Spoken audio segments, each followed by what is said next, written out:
Hello everyone, welcome to বুলি রান্নাঘর। আজকে recipe আলু চিংড়ি দিয়ে এঁচোড়ের তরকারি।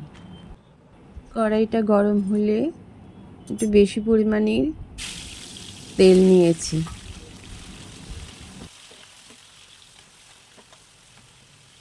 প্রথমে চিংড়ি মাছগুলো অল্প ভেজে তুলে নেব।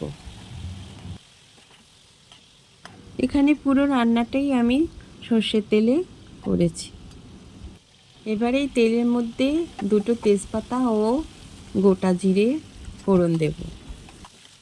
আলু তেলের মধ্যে ভেজে নেব। এদিকে এঁচোড়টা একটা সিটি দিয়ে প্রেসারে সিদ্ধ করে নিয়েছি। আলুটা ভাজা ভাজা হয়ে গেলে এখানে পেঁয়াজ রসুন বাটা দিয়ে দেব। পেঁয়াজ রসুনটা একটু ভাজা ভাজা হলে এর মধ্যে আদা ও কাঁচা লঙ্কা বাটাটাও দিয়ে দেব। আদা ও কাঁচা লঙ্কাটা নাড়াচাড়া করে কিছুক্ষণ ঢেকে রাখবো।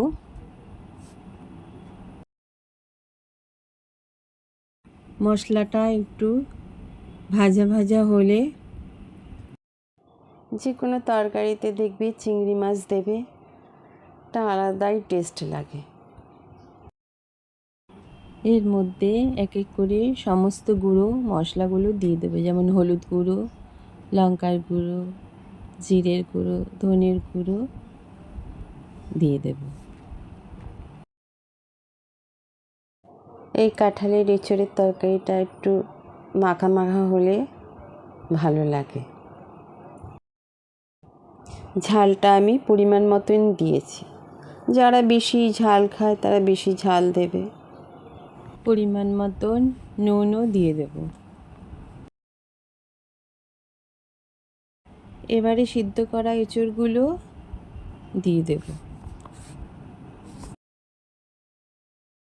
এঁচোড়গুলো দেওয়ার পর ভালোভাবে কষাতে হবে।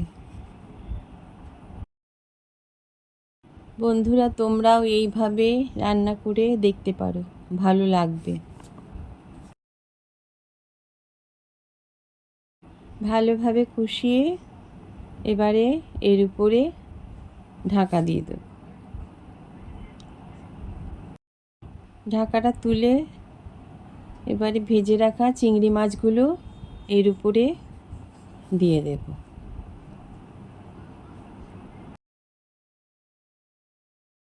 চিংড়ি মাছগুলো দিয়ে ভালোভাবে একটু কষিয়ে এর মধ্যে অল্প পরিমাণে গরম জল দিয়ে দেব।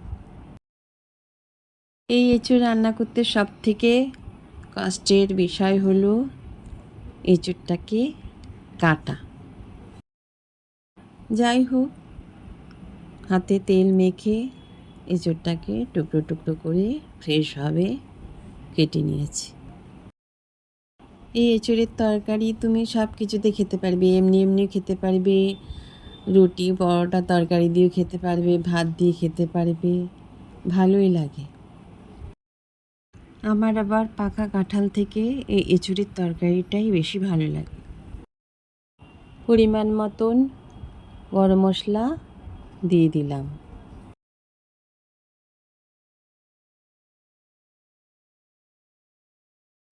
স্বাদের জন্য অল্প পরিমাণে চিনিও দিলাম। কিছুক্ষণ একটু ঢাকা দিয়ে রাখবো। ঢাকাটা তুলে ফেললাম। 1 চামচ ঘিও দিয়ে দিলাম। এবারে কিছুক্ষণ ঢেকে রাখবো। তারপরে গরম গরম ভাতের সাথে পরিবেশন করব।